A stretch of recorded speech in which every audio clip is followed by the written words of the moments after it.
Olá, eu sou a Tami do Literatami e hoje estou com Mariana Salomão Carrara, que escreveu Não Fossem as Sílabas do Sábado.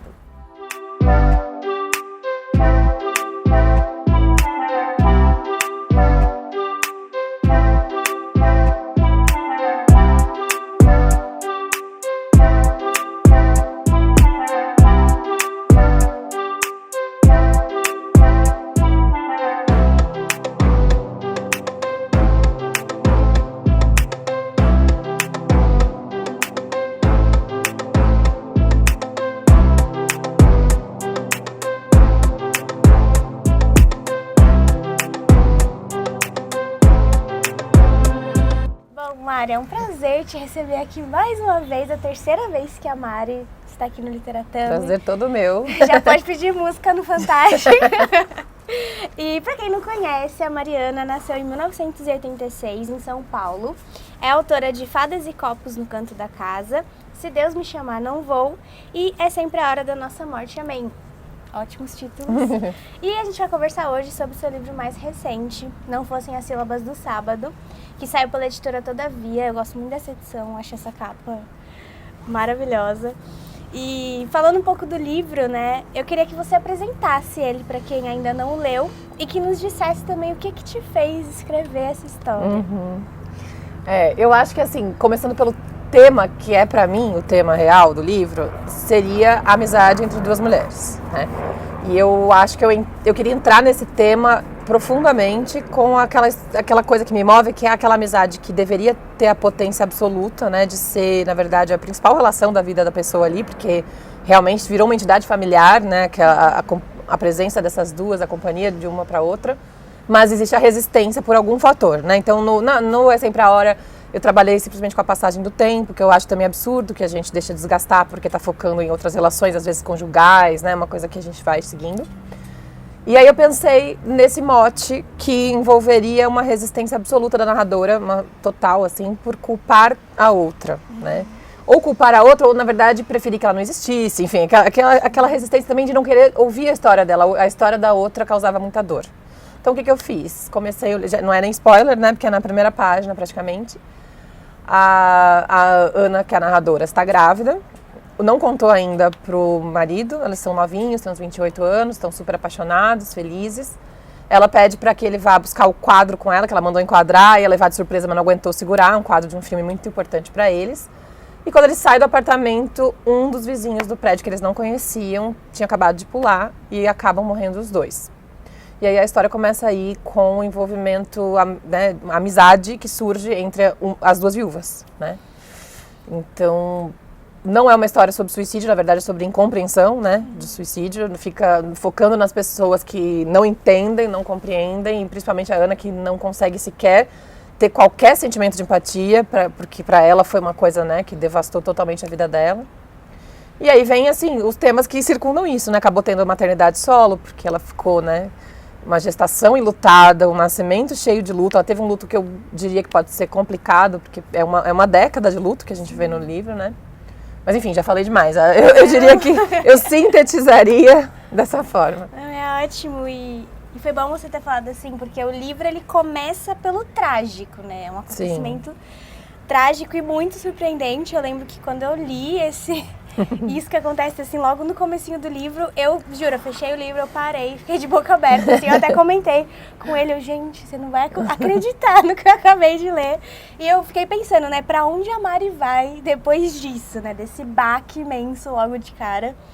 E essa tragédia e o fato dela ocorrer assim logo nas primeiras páginas do romance, de alguma forma ditaram o ritmo da minha leitura, assim, a frequência cardíaca do livro pra mim. Legal. Tipo, partiu de um ataque cardíaco pra depois uma depressão, uma melancolia, assim, enfim, não sei se faz muito sentido, mas foi mais ou menos isso. E aí, eu queria saber pra você, assim, enquanto você escrevia, como é que a tragédia e o sentido de trágico mesmo, a ideia de apresentar essa história como uma tragédia, ditaram seu ritmo?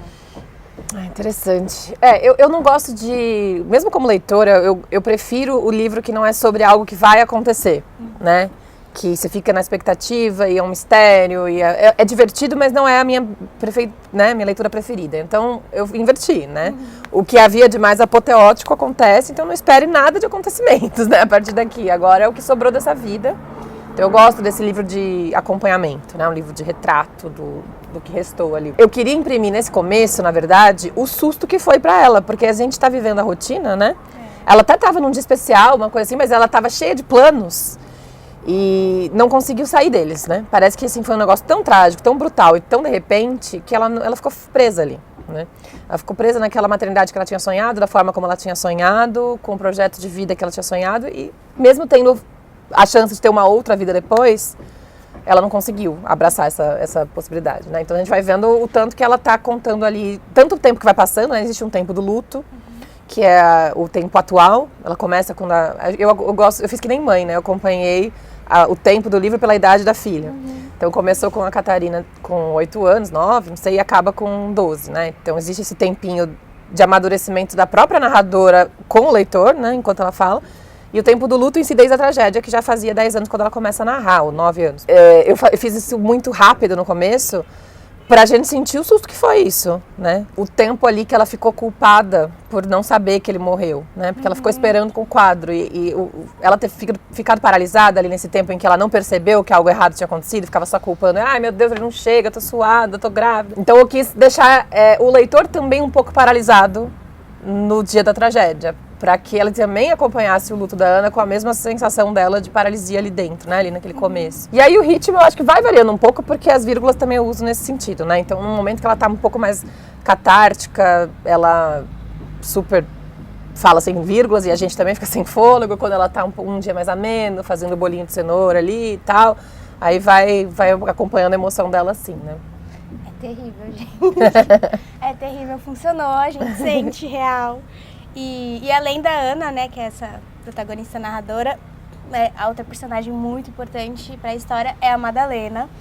E a primeira impressão que a gente tem dela é de uma mulher em ruínas, né, assim, que a Ana descreve, o que de certa forma a Ana também não deixa de ser naquele momento em que elas se conhecem, mas a Ana enxerga isso numa classe diferente, assim, as duas, né, separadas em 2 grupos, viúvas como eu e viúvas como ela. Ela classifica bem Isso.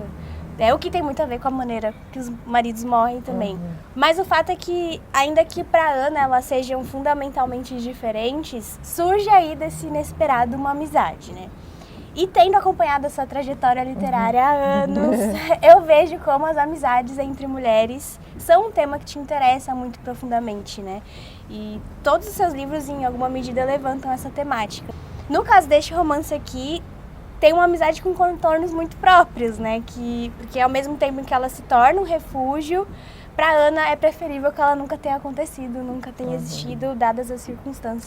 E foram passando os anos, ela já ama completamente aquela amiga, mas ela não consegue nem conceber a ideia de que se existisse essa opção, né? Alguém descesse e falasse, tá bom, você quer voltar atrás e viver a vida com o André? Aí ela extirpar essa pessoa da vida dela, ela teria que escolher, né? Se ela fizesse essa brincadeira.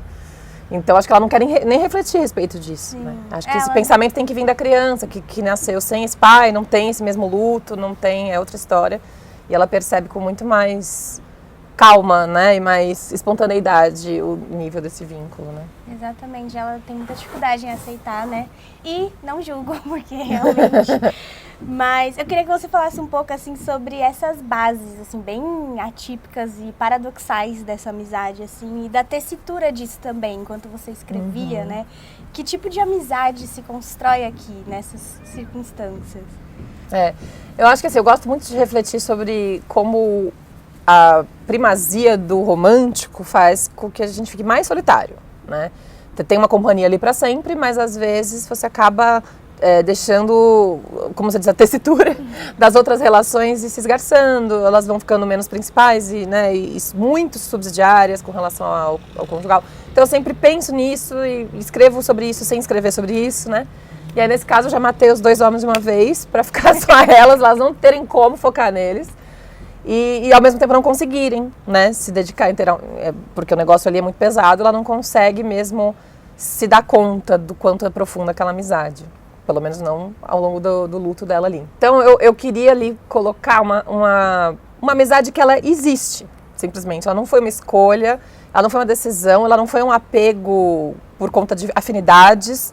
Ela aconteceu a partir daquilo, é uma vizinha, então tem aquela coisa do descer do 10º andar, pegar o elevador, eu sinto uma coisa da arquitetura, que ela é arquiteta, né, narradora arquiteta, então eu queria que fosse no mesmo prédio também para gerar isso e também um pouco de responsabilização do condomínio por essa tragédia que aconteceu, por ninguém ter olhado para o Miguel e saber o que estava acontecendo com ele, enfim, eu queria gerar essa sensação.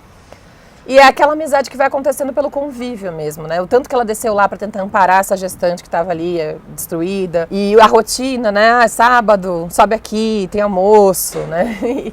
E acabou que a Madalena talvez estivesse se curando um pouco nessa entrega, né? A gente sabe muito da história da Madalena pelo que a gente não escuta dela, né? Então, pelo silêncio que ela é obrigada a ter e pela forma como ela se entrega para Ana, se dedica, assim, você percebe que ela pode estar muito culpada, se sentindo culpada, que é uma tristeza, uma lástima. Ela pode estar pensando, pô, minha família arruinou a vida dela, né? De certa forma, ela não tem culpa, não tem responsabilidade, mas ela também pode pensar, se eu não existisse, se eu não morasse aqui, né? Ela também pode ter esse pensamento. Então ela vai lá e tenta salvar de toda forma aquela menina na época, né, que vai crescendo. Então você vê nos gestos, né, ao ir lá ajudá-la a fazer a compra, falar, não dá, você tem que jogar esses legumes fora. A intrusão, ela é muito intrusiva, eu percebo que ela tem essa personalidade, ela também tenta mexer no prédio ali, falar, tá errado essa placa, enfim, ela é aquela pessoa meio controladora. Você consegue imaginar que ela pode ter tido essa relação com várias pessoas, mas esse controle a Ana tá precisando muito. Então, assim, o que uma precisa, a outra também precisa, né, e é um match ali muito forte nessas incompletudes de cada uma, né? Então é realmente essa amizade que vai acontecendo, né? Com o tempo, porque também ela é necessária. Eu amei que você falou isso da Madalena, a gente não ouvia a Madalena, né? Porque, mais uma vez, você escolheu a narração em primeira pessoa. E que voz, eu já falei isso em outras oportunidades, mas repito aqui, que pra mim você é uma mestra nessa arte de criar narradoras em primeira pessoa, assim, sempre muito espirituosas, autênticas, interessantes. E dessa vez a gente tem a Ana, que, como você falou, é essa mulher, tamanha dor, que ela ignora a dor da outra, né? A sua dor é tão grande que cobre tudo, até a sua visão do outro, né? E tem um momento do livro em que ela diz que ela é o sentimento absoluto do luto, né? Então, e do ressentimento também, né? A gente sente. Como é que o olhar da narradora angula essa história, assim? Em algum momento você considerou outro narrador, assim, para esse livro? Talvez a própria... Não, eu acho que, na verdade, meus livros costumam nascer do narrador, né? Primeiro o narrador, depois o livro. A narradora, no caso, todos, né? Mas eu gosto muito da primeira pessoa justamente por isso, ela é totalmente enviesada, né? Todos foram assim, e nesse caso o enviesado era muito relevante, porque você realmente, ao só escutar a dor dela e escutar o tanto que ela nega a outra, tem leitores que chegam a ter muita raiva dela. E isso estava na minha concepção também, né? Mas eu estou frequentando vários clubes e é impressionante como cada leitor escreve seu livro também, né? Porque quem foi, por exemplo, muito abalado por um luto, né, que se sente quase desproporcional, porque as pessoas esperam que você reaja de alguma forma, que você retome sua vida, acaba tendo uma empatia total com a Ana. E fica assim muito... Eu sinto que essas pessoas se ofendem quando as outras do clube falam, nossa, mas que raiva que me dava, que ela também não queria superar, ela não acolhia a outra. E eu queria gerar essa raiva mesmo ouvindo a voz dela. Você só escuta ela e você também fica com raiva e também se culpa porque está com raiva de uma pessoa toda destruída, enfim. Então eu gosto de jogar com isso, de você só ouvir um viés, né, ouvir só um lado, mas por ouvir só um lado você constrói o outro lado, né? Claro que as pessoas, tem gente que lê o livro da forma que eu não gosto de ler livros, que é esperando revelações, né? Então muita gente fala, nossa, mas eu queria saber por que ele se matou, eu queria saber o que aconteceu com a história dela. E eu nunca pensei nisso, nunca pensei que fosse sobre isso, né? Porque aí seria uma história sobre o suicídio, eu teria que compreender como ele chegou lá, eu teria que entender a vida dela até lá, não é o tema, né? Eu nem estava preparada para um tema desse, não é uma coisa que eu costumo refletir a respeito, então não era sobre isso, né? Então as pessoas que esperam essa revelação, já aviso lá para não se frustrar, não vai ter essa revelação. E não importa, porque não existe um motivo, né? Assim, podia ser uma vida ótima, inclusive, podia ser uma depressão ocasional, enfim, podia ser várias coisas, né? E, enfim, não sabemos porque não vinha ao caso saber também, e não vinha ao caso saber faz parte do livro do tanto que a Ana não deixou, né? Que a história da outra irritava ela num ponto, né? Porque cada vez que ela ouvisse de Miguel, ela lembrava o que para ela era um assassino, né, do marido, né? Então ficou uma situação ali de amor total entre as duas, mas desamor também, né? Então eu acho que pode até ser um microcosmo de amizades que a gente tem, às vezes, relações muito profundas com restrições que a gente não fala a respeito, né, e vai deixando. Então dá para brincar um pouco com outras amizades, com coisas muito menos graves envolvidas, mas que a gente fica ali, não tem um ressentimento de uma coisa que a pessoa fez e nunca foi lá e abordou. Enfim, tem pequenos outras histórias que a gente pode ver nessa amizade, né? Sim. E talvez saber um pouco do que aconteceu seria abrir um pouco mão da própria dor, né, já vai para fatos também. Basicamente a única coisa que ela tem.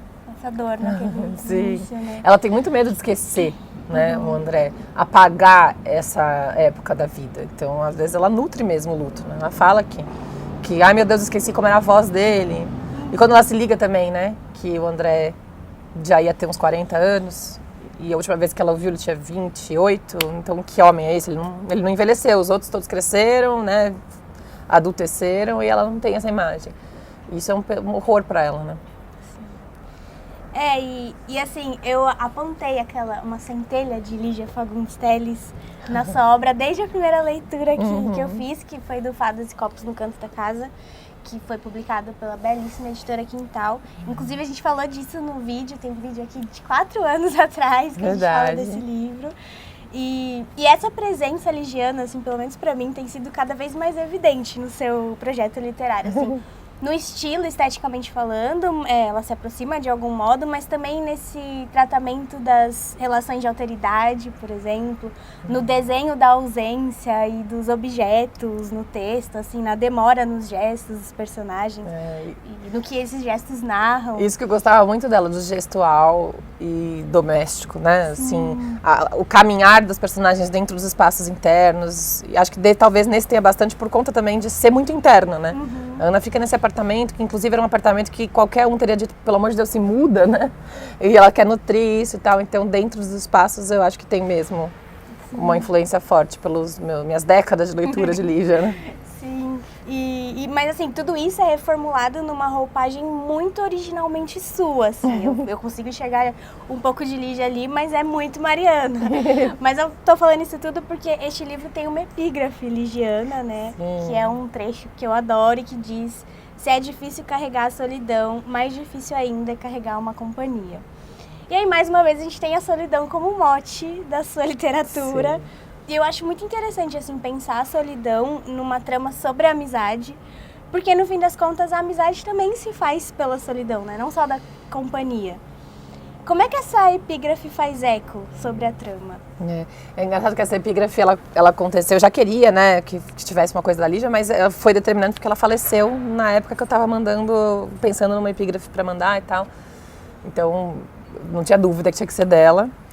E eu desloquei totalmente de contexto, né? Na verdade, é um caminhoneiro, se não me engano, falando isso, e ele tá falando de uma maneira, assim, a dizer muito mal acho que de uma esposa dele, falando mal da mulher viva mesmo, né? E eu quis tirar totalmente para significar, na verdade, o quanto foi difícil para Ana nutrir essa relação com a Madalena, né? Se estava difícil ser sozinha, mais difícil ainda estava ela entender essa companhia, carregá-la de vez, definitivamente, para a vida dela, né? E, por outro lado, também para Madalena, muito difícil carregar, que ela estava literalmente carregando a Ana. E você pode achar que ela estava exigindo uma companhia, mas eu acho que ela estava ali como salvadora mesmo, né?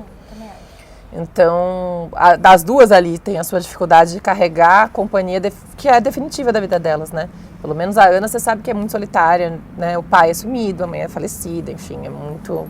E os amigos ninguém aguentou, né? Quem que aguenta também? É difícil, a gente vai vivendo a vida, vai querendo tal, e ela foi ficando ensimesmada, né? Embrutecida. Eu imagino como foi o caminhar dessa evolução da solidão dela, né?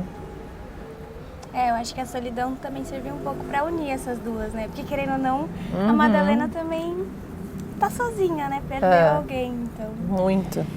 Só que ela tem outro tipo de reação, né? Cada luto é um luto, né? E muito, assim, dessa solidão duramente imposta sobre a protagonista se imprime no espaço.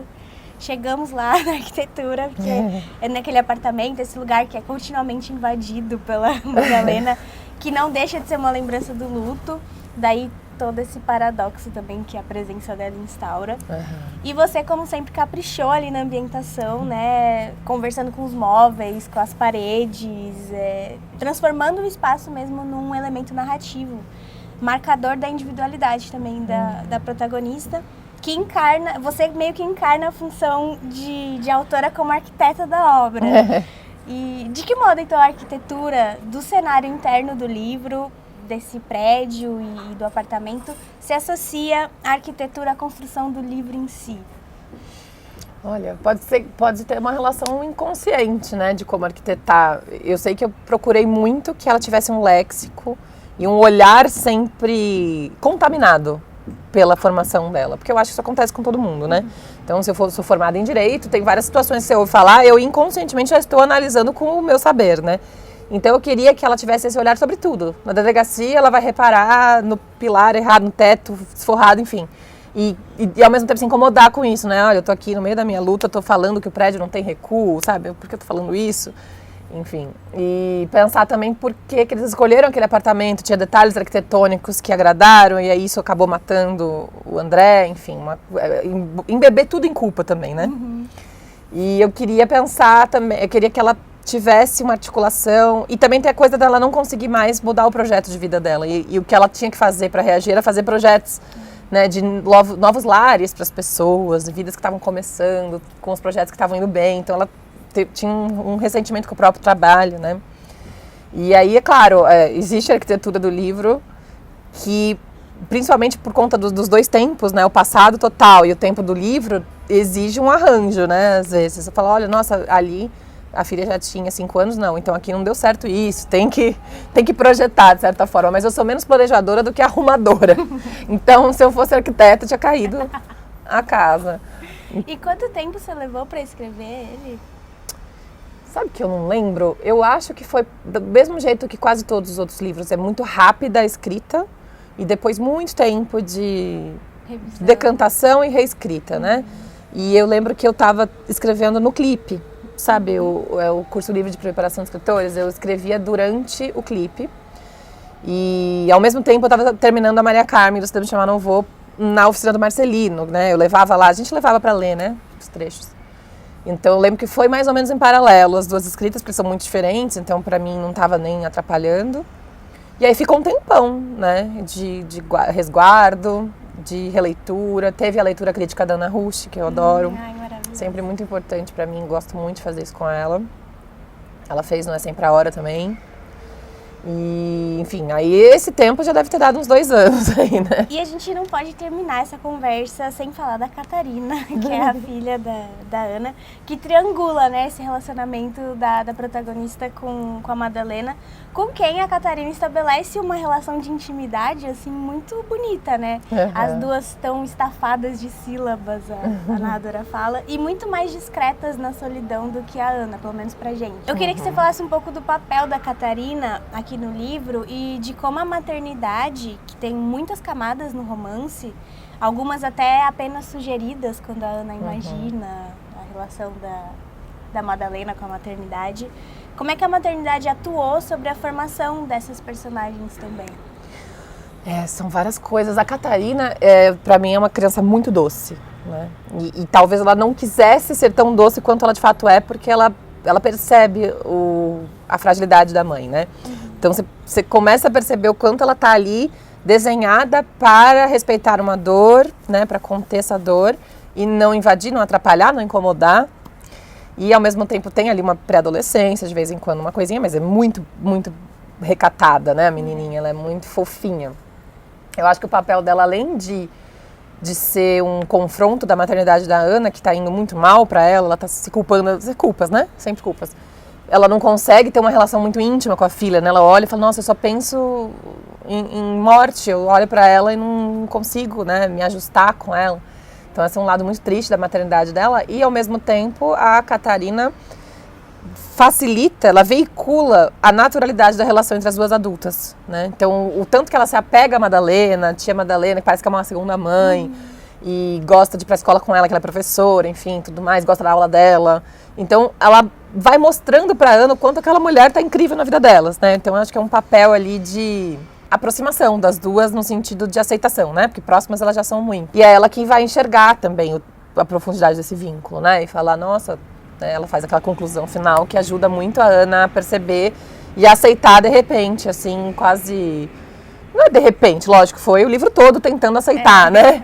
Mas de recomeçar, né? Uhum. Elas formam uma espécie de família também, né? É Claramente um tipo de família, né? Famílias não homogêneas, né? Não hegemônicas, né? Não tradicional, né? O que me trouxeram recentemente, em alguns clubes e num podcast, foi a pergunta de se não havia algo entre elas, né? Romântico também. E porque, enfim, eu poderia estar retratando uma relação afetiva, né, romântica recalcada, né? E eu falei que de forma alguma era o que eu queria, porque justamente eu estou evitando o viés romântico, né? Eu estou querendo focar no quanto as relações não conjugais são muito relevantes, né? Então, por isso que eu não queria. Eu acho que existe um componente erótico em toda amizade, né? A gente tem uma questão aí, mas não é sobre isso, eu não queria que fosse. A própria Aurora e a Camila do outro livro também não queria que tivesse, pode até ter, mas eu preferia que fosse uma história de amizade mesmo. Eu posso vir a escrever, inclusive eu já escrevi, eu tenho um livro de duas mães que era uma relação mesmo conjugal, mas eu deixei ele engavetado porque no fim das contas a lei mudou, já ajudou, já resolveu o problema do livro, graças a Deus, aí eu falei, bom, deixa pra lá. Então eu acho que era mais isso só, para as pessoas que se perguntam se não havia uma tensão ali amorosa, sexual entre elas. Na minha concepção, não. Mas você vê como o nosso olhar é viciado mesmo, né? Então, isso é o sinal do romantismo, né? As pessoas leem pares, elas querem pares, não é nem... Lógico, essas pessoas estão cabeça aberta, elas não estão vendo pares heteronormativos, né? Elas já estavam vendo ali uma relação entre mulheres, mas ainda assim tá focado no romântico. Eu queria mesmo falar dessa amizade. E, Mari, você está escrevendo alguma coisa agora? Faz tempo que eu tô. Nossa, é muito difícil esse livro. Inclusive, eu parei para escrever outros depois, né? É Sempre a Hora foi no meio desse, mas eu retomei, pretendo acabar em breve. É muito diferente de tudo que eu já fiz. É sobre os fumicultores lá no sul. Então, eu fui lá, visitei, foi bem gostoso a pesquisa. Muita pesquisa ali, muita coisa. Se bobear, até consigo plantar uma mudinha de tabaco. E, enfim, mas vai acontecer. É um romance também. Delícia. Agora eu queria te pedir para ler um trechinho do livro. Olha só. Catarina é um nome atroz. É cruel dar à filha um nome que não tem um apelido óbvio. Decidi que seria Tina. Um nome com tantas sílabas acaba sendo um nome dolorido. Madalena, Catarina, estafadas de sílabas. Não fossem as sílabas daquele sábado e hoje seríamos outros números. A natureza trampolinesca das proparoxítonas, diria Madalena, tão gramatical. Grita-se numa sílaba e usam-se as duas finais para despencar. O tempo que o Miguel levou para atingir o André é o tempo de uma criança dizer sábado. Uma criança pequena em qualquer dos outros andares do prédio aprendendo a dizer que é sábado. Fala mais alto e prolongado o primeiro A, demora-se, e então deixa cair a palavra no segundo A. Depois estala no do. Sábado. Quando a criança termina de dizer sábado, os dois explodem. Minha filha e Madalena tão repletas de sílabas, pesadas e muito firmes no chão. Catarina. Cansa-se antes de chegar ao fim, raspando a língua no céu da boca até terminar o nome. Começa-se a chamá-la com humor e termina-se em outro. Às vezes o propósito de chamar Catarina se perde antes que se termine de dizer o nome. E isso deve determinar muita coisa para ela. Que sorte da mãe, quase monossilábica, escolhe para a filha um nome tão cheio. Muito bem, então, Mari, que delícia falar com você sempre. Eu amo. Eu amo. Gente, se você acompanha literatura e ainda não leu Mariana Solon Carrara, você tá acompanhando errado, porque eu tô sempre indicando, porque realmente, que talento. Parabéns, Mari, por mais um livro maravilhoso. Obrigada. E eu acho que eu já te falei isso, mas eu sinto muito que a Mari, assim, a cada livro fica melhor. Não sei como você consegue, mas parabéns. Obrigada, amor. E é isso, gente. Leiam Não Fossem as Sílabas do Sábado, publicado pela editora Todavia. E eu vejo vocês no próximo vídeo. Tchau, tchau.